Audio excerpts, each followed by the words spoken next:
We are live in 3, 2. Hello, everyone, and welcome to DevSecOps Making It Happen, the webinar. I'm Joe Murphy, your host for today's session. We're going to dive into how DevSecOps brings together development, operations, and security to secure cloud-native environments, all without slowing down delivery.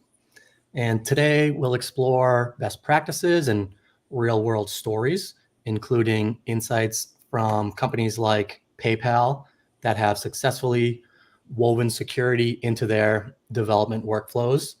And our goal here is simple. We want you to walk away with practical ideas on managing that balancing act that is DevSecOps and driving a culture that will promote, driving a cultural shift that's going to help you promote collaboration. But before we get started, I'm going to need some help from the audience here. Need some help settling a little debate. So Aaron and I have gone back and forth on this for about a week now. So in the comments, let us know, would you rather never run out of a Wi-Fi signal or your cell phone battery power? So please drop your answers in the chat. Personally, I don't think I could deal with never having any of them, so my answer is both, but apparently you can only pick one. So yeah. Wi-Fi signal or battery power? Yeah, let us know. Let's settle the internal debate. Yeah, and while those votes are rolling in, I also want to let everybody know about a little experiment that we're going to be also running today. So some of you might be aware, but LinkedIn Live doesn't support traditional polls. So we're going to try to MacGyver it a little bit. Later on, you're going to see a question pop up in the chat, and you can respond using a specific reaction emoji. Now, it's probably not going to work perfectly, but let's give it a try. So also, as always, the session is being recorded. Please feel free to engage in the chat. Your input always makes for a great dialogue. And we're going to cover as many questions as possible with our speaker, Aaron, at the end. And if we can't get to them all, rest assured we'll follow up individually to make sure that you get your answer. And speaking of Aaron, quick intro for those who haven't met her. Aaron is our director of product marketing and my partner in crime for our webinar program. Yes. Hey, she's a frequent flyer at the big industry events and just an all-around wonderful person. So thanks for being here with us today, Aaron. Thank you, Joe. Thanks for having me. Very excited. If anyone's going to KubeCon in a few weeks, I'll see you there. I'll be at the booth. So very exciting. The floor is yours, Aaron. I'll let you take it away. Awesome. All right. I hope you guys got in battery power or Wi-Fi signal, because we're going to move into DevSecOps making it happen. And really wanted to start, as Joe said, so I won't repeat, the intro, but Houston, we have a problem, right? Our DevSecOps teams, why you're all here with us today, is there's pressure. There's pressure to move fast while staying secure. So we're going to cover a ton of great stuff today. As Joe mentioned, please feel free to drop questions in the chat for us. We're going to have a poll in a little bit. But I wanted just to get everybody started, as I always do. So if you've attended a webinar that I've presented before, but a basic definition, right? Let's get us all on sort of the ground floor of, understanding the role of DevSecOps in modern software development. And DevSecOps, right? It's not a product or a tool. You're not going to find it on a vendor's price list, right? It's not something we're going to buy, but it's a framework. It's a practice. It's a methodology that's integrating security into every phase of our software development lifecycle. And it's really, an extension of a DevOps practice. So something that's been around for a little bit longer. But what we're doing is we're combining development operations with security. So it's not, you on the dev team versus me on the security team versus these operations folks over here, right? We're bringing everything together. And the practice of DevSecOps is really aiming to help our development teams in particular address security issues more efficiently and earlier on. We'll talk about what that means in a few minutes. But with security baked in, right, with it built into the development process from the start, rather than being something we're tacking on or trying to add on at the end, this means that we can deliver faster and more securely. So we really can have both. And everybody is working towards the same goal. So from a business perspective, right, for our business leaders, our C-suite, this is helping to reduce security and compliance issues, reducing costs, right, and allowing our organizations to deliver more secure software faster, which is ultimately what we want to do. So starting sort of with a basic definition, but the rise of DevSecOps, right? The reason we're all here today is because we've been hearing about this topic, putting it into practice and what this means. But what's really important to understand is sort of the rise of DevSecOps practices are very closely linked to the growth of cloud native applications. And primarily, this is due to all of the unique security challenges that cloud native environments present. And if you've been on a webinar with me or with Joe or anyone from Aqua in the past, we talk a lot about this, right? Cloud native is still new. And if you're an organization who's in the midst of your digital transformation, right, you're moving from sort of these traditional or these monolithic, applications that you've used in the past to cloud native, this is, introducing a whole different set of security concerns, right? If you're adopting, microservices, containers, Kubernetes, for that matter, all of these are meant, the rise of cloud native, all of these wonderful benefits to enhance scalability, agility, but all of that comes with new complexities, right? New security challenges, a broadened attack surface that traditional security approaches can't keep up with, right? They struggle to address. So this is where we enter DevSecOps. This is why these are so tightly conjoined, as you can see even from this slide here from Gartner, right? Because by integrating security into every phase of the development pipeline, we're empowering teams to secure our cloud native applications more proactively. And we're ensuring that security is really evolving in tandem with this rapid pace of cloud native development. Again, all of the wonderful benefits come unique challenges, but this is where DevSecOps really goes hand in hand. So it's a great intro to kind of go into what are these benefits, right? What is DevSecOps bringing to the enterprise? Why is this becoming such a popular practice that organizations like yours are trying to implement? And the first is enhancing security, right? When we include security early on, we're catching these potential issues before they become bigger problems. It's pretty simple, right? Start from the beginning before we wait until the very end. And it's like fixing the cracks, right? Before it turns into a major leak. It's faster, it's cheaper, and it's safer. And speaking of faster, right? What is the edict of cloud native?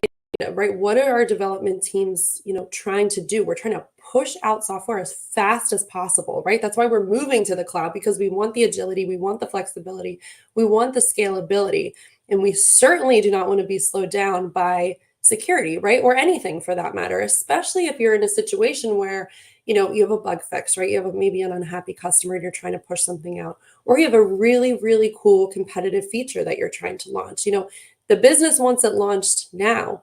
And so we want to be able to ensure this fast and scalable development but also include security. So these automated security checks help our teams to move faster because they're not waiting around for a manual review, right? We're not getting, 3/4 of the way there and then having to start back from scratch.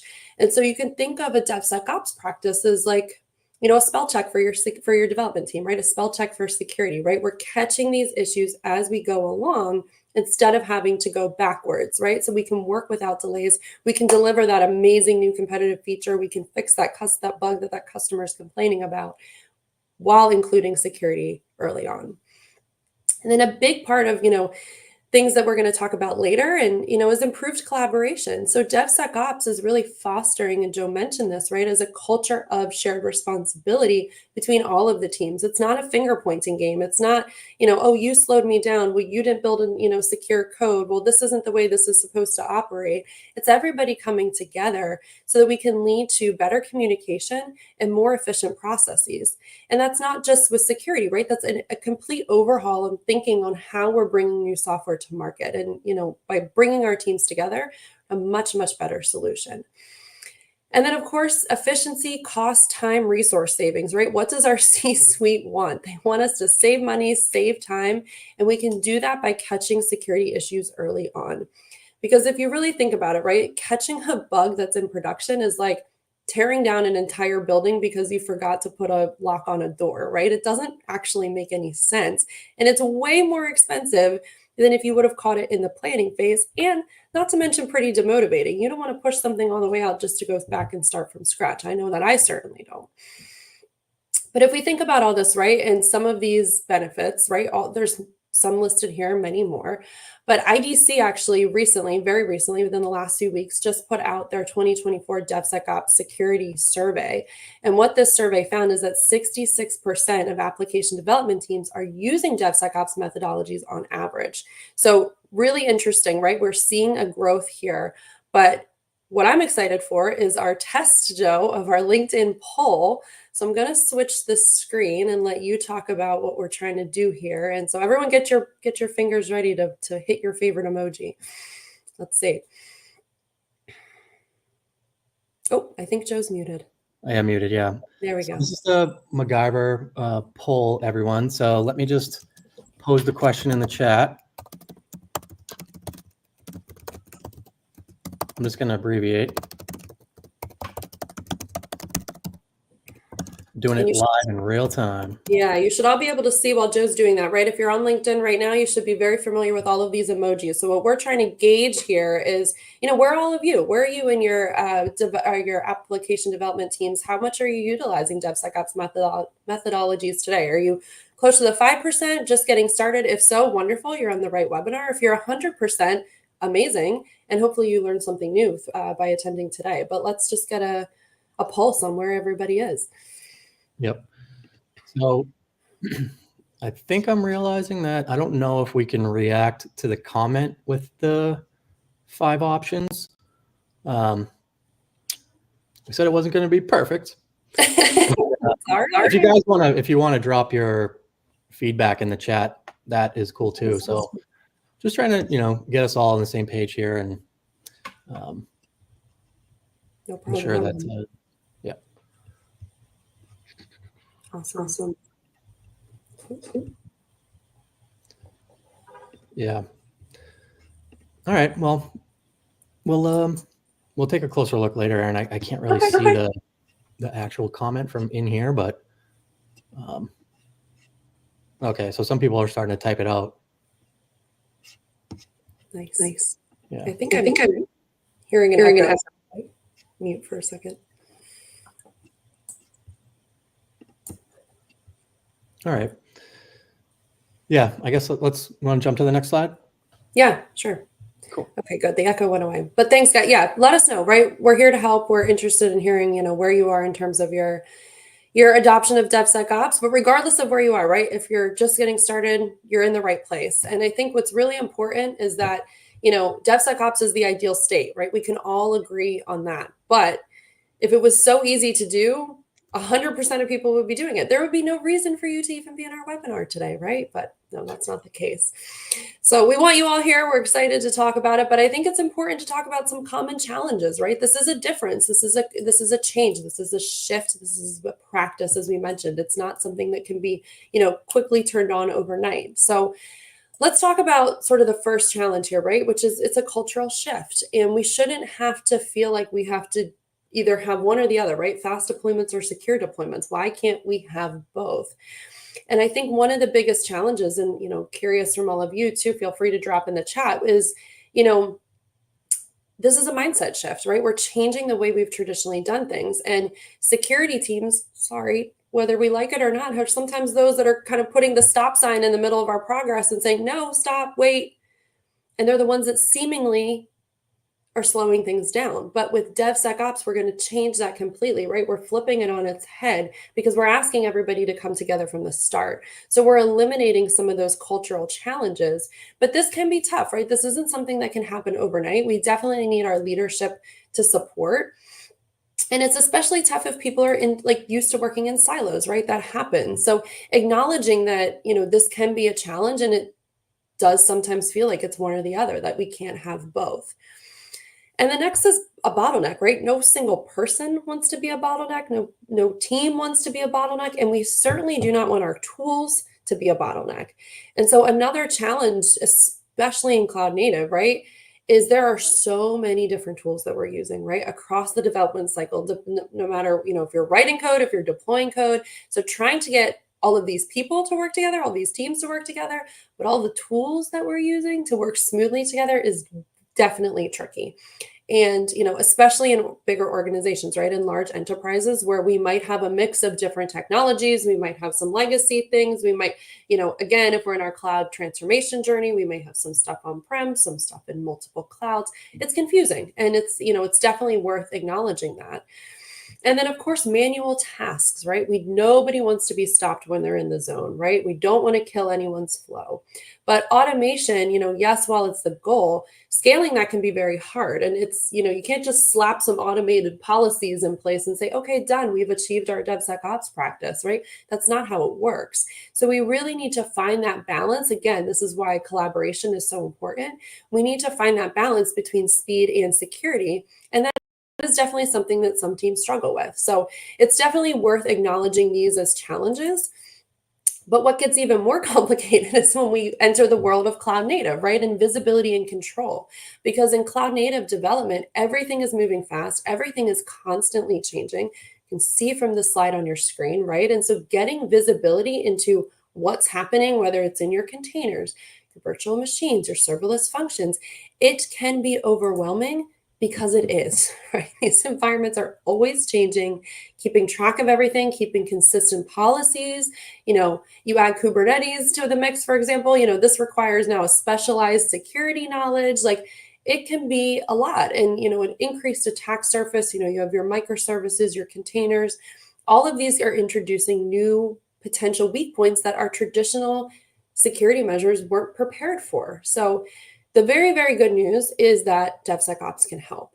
And I think not to be the negative one, right? But can we really find this balance? And Joe, this is the question, right? This is the reason we're all on this webinar. Is it even possible to find the balance that gives us everything with DevSecOps?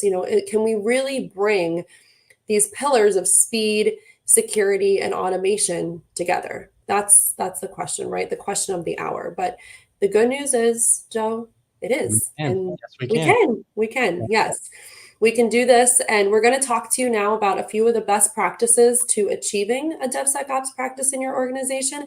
And I'm going to hint a little bit that towards the end of our presentation, we're actually going to have a very exclusive QR code download that talks about some of these best practices in a little bit more detail. So if you're a note taker like me, feel free, but you will have the opportunity a little bit later on to download our new exclusive buyer's guide for DevSecOps that will go into these in more detail. But Joe, I think we should jump into how we can do it, right? What do you say? All right, cool. So first and foremost, let's talk about our first pillar, right? Our first pillar is speed. And so what does that mean? Our goal is to be embedding comprehensive security testing and really powerful policy-driven controls from the start. So right in the very beginning of our application development, but we're not going to stop there. We want to do this throughout the entire life cycle. So first things first, sort of first best practice is we want to start by embedding security checks into every phase, right? We want to integrate security early. We want to shift as far left as we possibly can. And that can be done with tools like static application security testing, for example. This is going to allow us to scan our proprietary code to find any potential issues, right? And to fix them at the code or the integration level before deployment, so we can prevent any possible delays. And so, for example, we want to do these checks, right? We want to do these automatic scans on every code commit so that any potential risk, any vulnerabilities are flagged and corrected before we move to the next stage.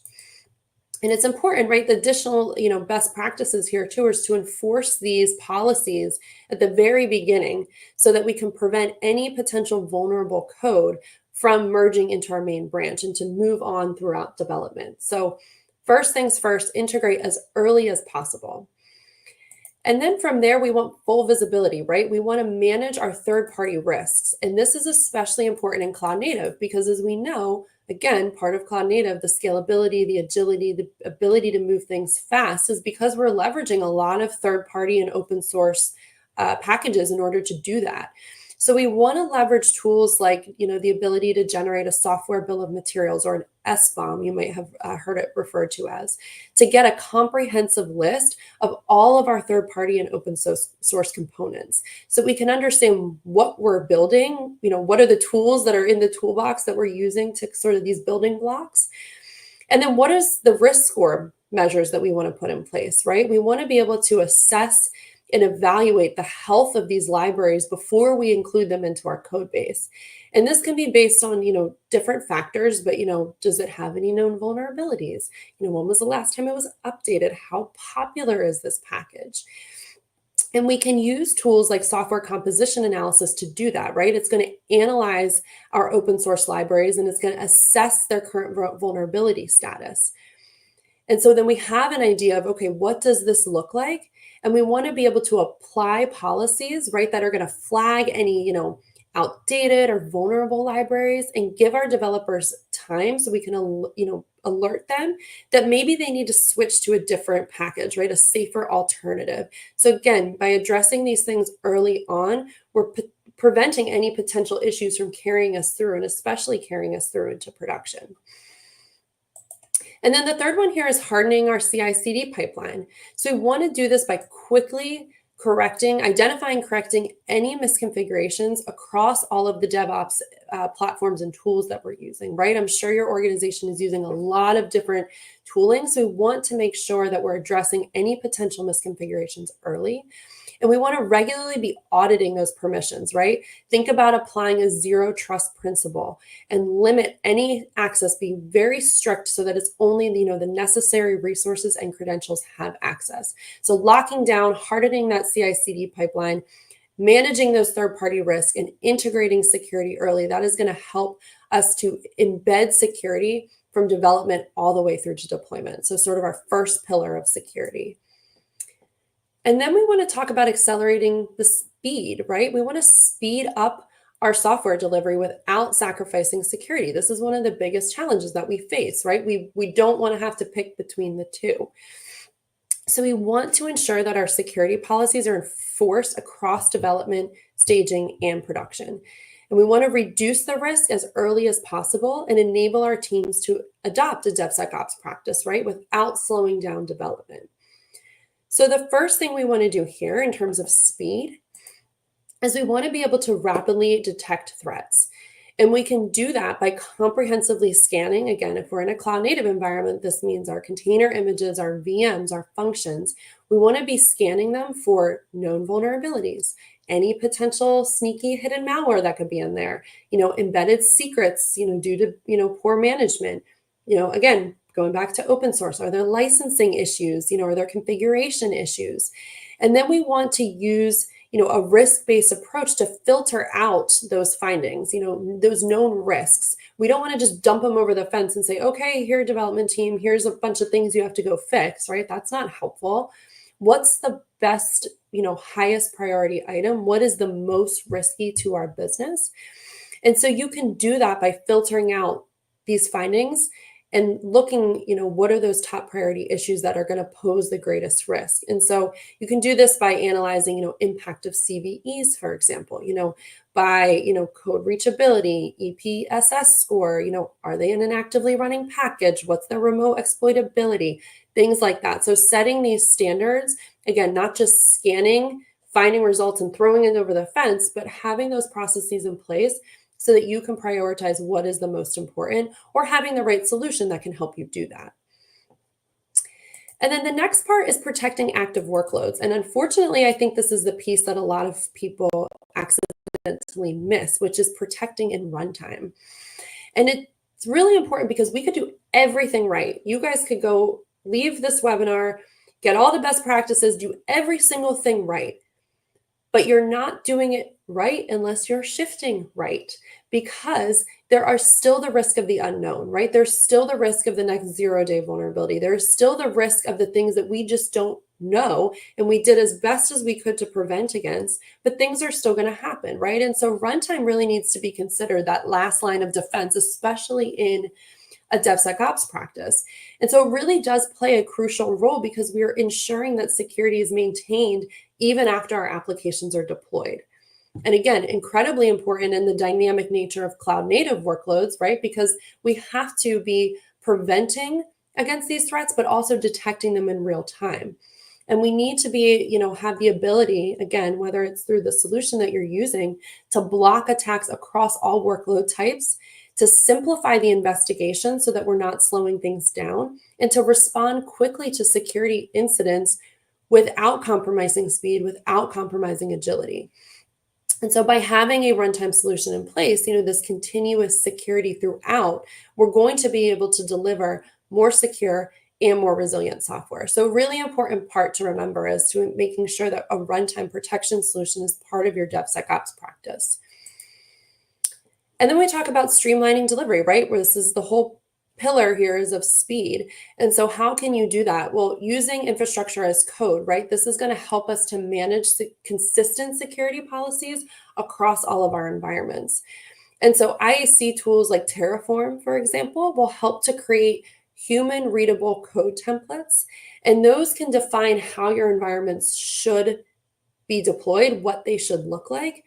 And they can automatically provision those resources based on those templates. So the value of this, again, if we're talking about speed, is that security can be baked into the resources as they're deployed. So you can continue to move fast without having to have those stopgaps, without having to have someone go, wait, stop, start again, because we've baked it in from the beginning. So next and finally is our automation pillar. So automation is incredibly important because we want to combine these, previously disparate capabilities into a single solution. We want to be able to save limited resource and really streamline operations, right? We want to unify security and compliance across our cloud environments.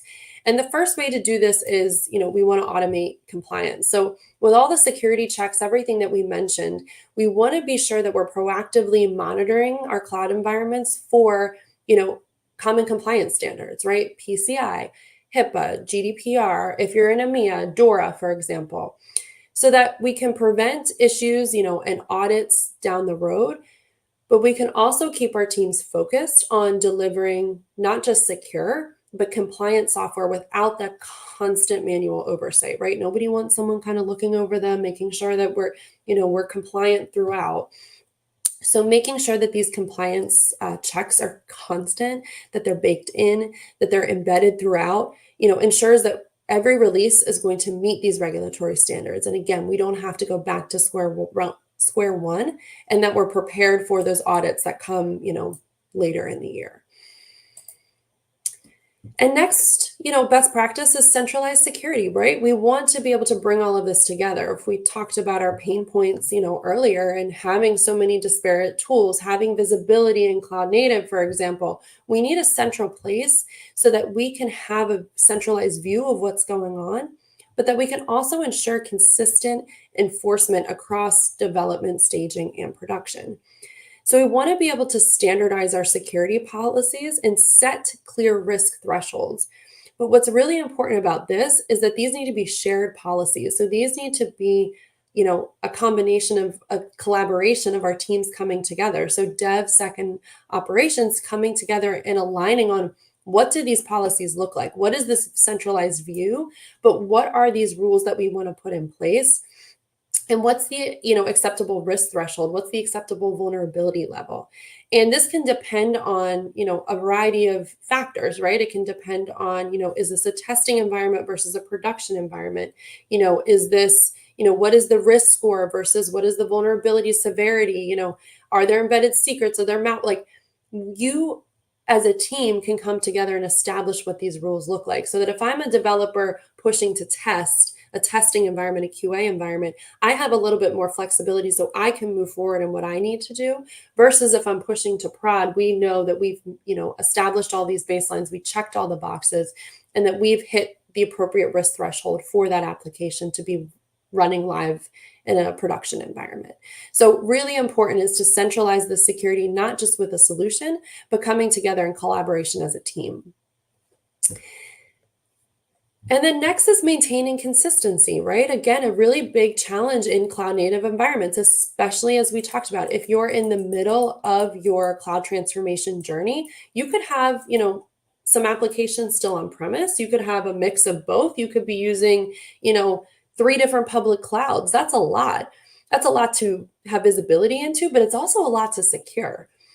And so what you want to be able to maintain is this consistency of security across all of these environments. And so having a practice in place that has, this define these security practices once, run everywhere, that ensures those same level of controls are applied across all of the environments. So we're improving efficiency, we're reducing risk, we're automating, right? We're continuing to move fast so that no matter where you are, no matter what environment you're using, you know that same consistency, that same policy has been created. You know what to expect. You're not going to be blindsided if you're working and, deploying something on-prem versus in the cloud. So maintaining that consistency is really crucial. And another, capability, another thing to keep in mind is, being able to have a unified scanner, right? That consistency across all of the entire life cycle. Tool sets are a lot. Having to consolidate scan results is a whole nother thing.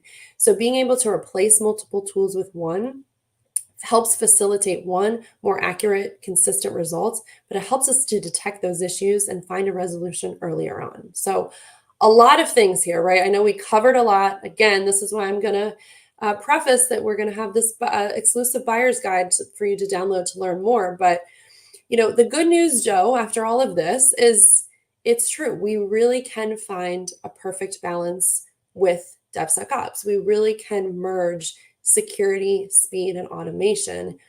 And by integrating security from the code commit to runtime, we can speed up secure development without having to slow down the pipeline. And we can achieve continuous compliance and unified security for our cloud native environments. Sounds like a pretty good deal, right? Okay. Sounds incredible. So I think, Joe, you mentioned this in our intro about a real world use case. So I wanted to pull up and just give everyone a little highlight that, PayPal, a major financial corporation, was having these same challenges. They wanted to adopt a DevSecOps methodology and they had to find a way to do it at scale. So PayPal, right? Again, think about, I don't know if any of you have the PayPal app on your phone, but think about, maybe even in your organizations or you as a user, right? The world demands things to be more easily accessible, demands things to be, in the palm of your hand. And so as organizations are shifting to be able to provide this kind of level of access, this means moving things to the cloud. And so PayPal is one of these examples, right? They had to be able to move and also shift from sort of this project-driven mindset to a product-aligned approach that prioritized security. So they wanted to integrate security into their existing DevOps workflows. And this could be a situation that many of you are in, right? But part of the challenge is they had to help empower their developers with the security knowledge and with the tools. And one of the challenges we talked about right early on is this culture shift. So an example here from PayPal is they actually had to create these internal teams, right? They created a change champions and a transformation team members teams to help guide their organization through this change. So it is a challenge, right? And it's not just, if you're experiencing any of this, if you're listening to this webinar and you're experiencing this, like PayPal is a perfect example. And you really do need, leadership buy-in. You have to be prepared to make this sort of change for the better. And PayPal saw the results, right? By automating their security scans, it allowed them to create more secure code at scale and achieve a DevSecOps practice within their organization. And you can see from the screen, right? They were handling a scale of over 1 million builds per month. So massive, massive, massive organization, massive amounts of development that are happening. But if they're able to do it, if they're able to adopt this DevSecOps practice, I am very confident you all can too, and especially with the right tools. So going to talk a little bit now on how Aqua can help you all do and achieve a DevSecOps practice, just like PayPal. Again, I know we talked about a lot today and a lot of best practices, and it's a lot to take in. And it's especially a lot to take in if you're, sort of in the middle, right? You're on the line of, moving to the cloud, of adopting cloud native. I know that's, a big shift there too. So let's talk a little bit about, how Aqua can help you all as well. And the first is the ability to shift security left. So, right, we talked about this as a best practice. A DevSecOps methodology, a DevSecOps practice needs to incorporate security across the life cycle. So being able to, with Aqua, integrate security early on, by scanning your code using static application security testing, by analyzing your source code, using static application security testing to analyze your source code, but also software composition analysis to check that third party and the open source packages for those security issues and any potential license conflicts. If any of you are familiar with Aqua Trivi, this is the scanner that can help you do that. But this proactive approach is really addressing these issues before they reach production so that you can enhance speed and security, right? We can start from the very, very start. And then automating security checks. So Aqua helps you do this in a variety of different ways. We integrate seamlessly into your CI/CD pipelines, and we can also help you enforce these policies without disrupting your workflows, right? We want, we were born and bred in cloud native, so we want to amplify those benefits, right, of speed and security. And with Aqua as well, in our container security solution, you can set up these, flexible assurance policies. So as I mentioned, come together as a team and set those risk thresholds, set those guardrails, at each stage of your development. So depending on the security need of the different applications and of the pipeline, you can set those practices in place and have those as automated checks instead of, again, being that stopgap that's slowing down your organization.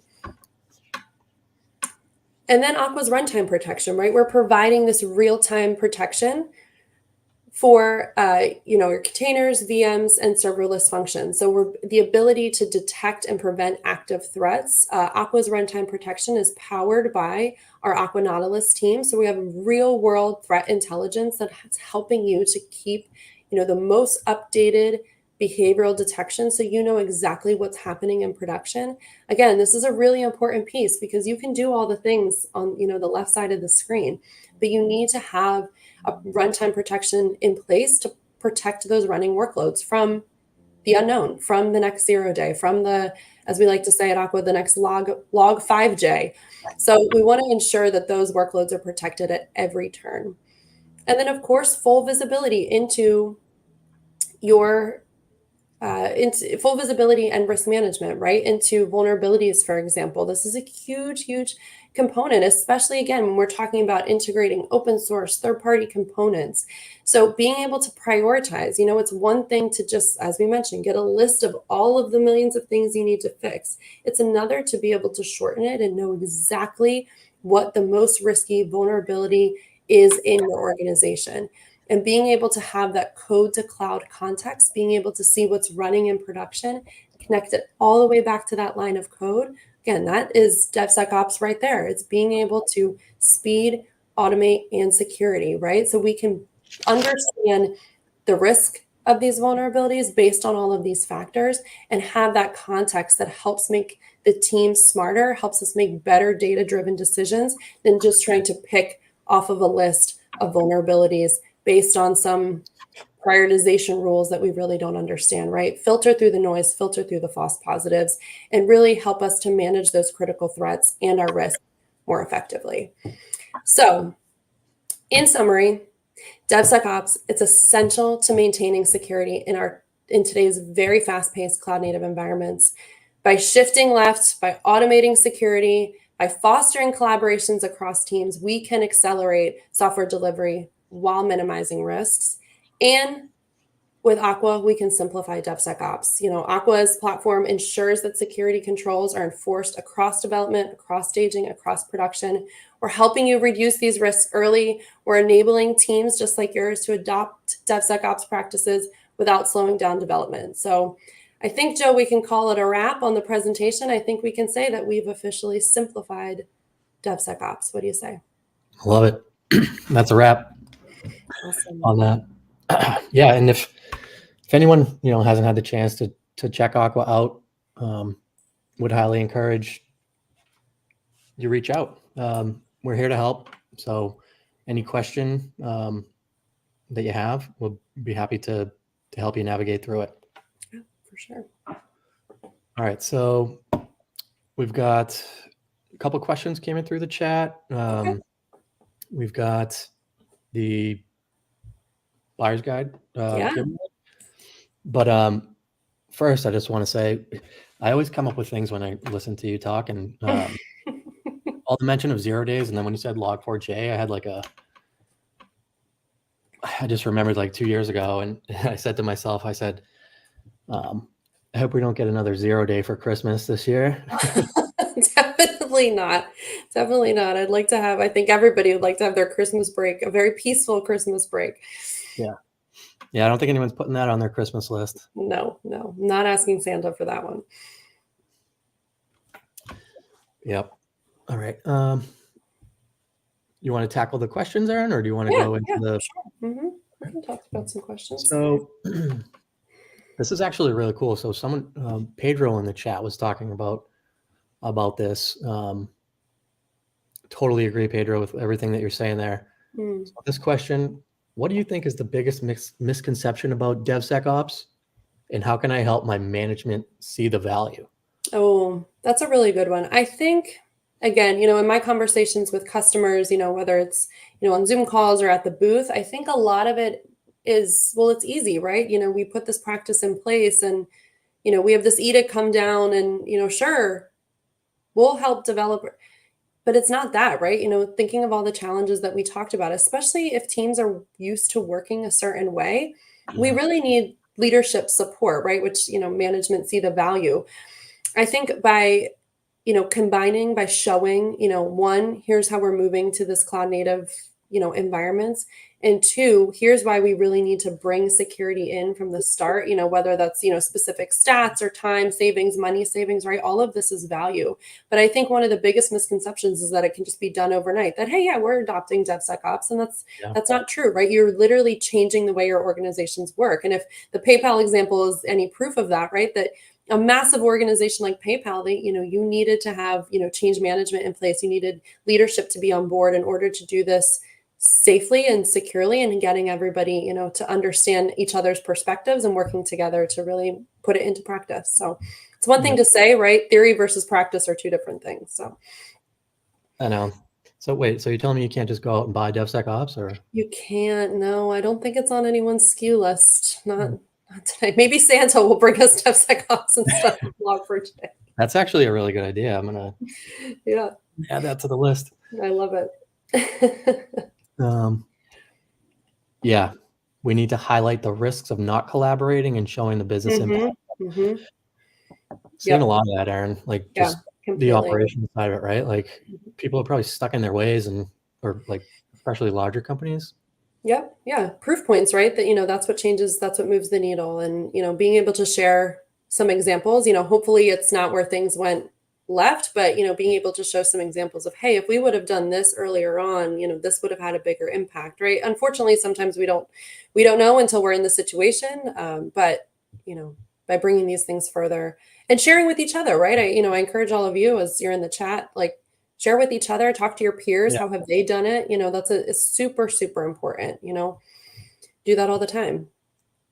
Good community we have here. And Yep. Oh, I like what's on the executive sponsorship. Exactly. And that goes for anything, right? Anything that you're trying to implement in your organization, right? You need executives to be able to help you sponsor. And even PayPal, for example, like they just started with the scanning, in the use case. Like you could continue that on and on and on, but starting small, starting to see. But yes, having that exec sponsorship is critical. Yeah, I completely agree.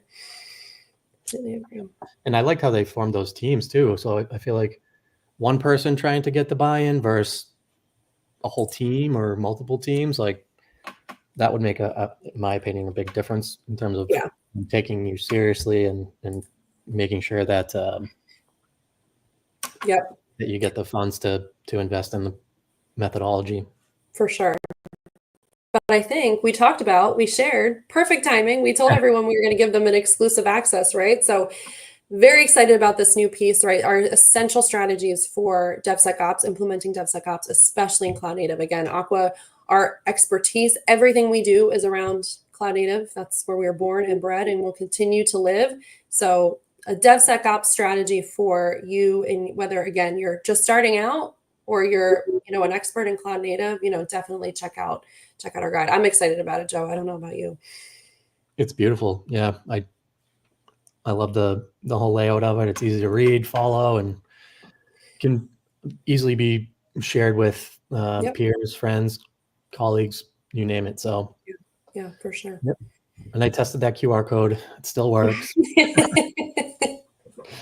We're not sending you to like a site to buy a bunch of Halloween candy or something like that. Yeah. All right. Yeah. When's KubeCon? You're going to be there, right? Yeah, it is. Oh, in the coming weeks, the March. 13th through the 15th of November, I think it is. Yeah.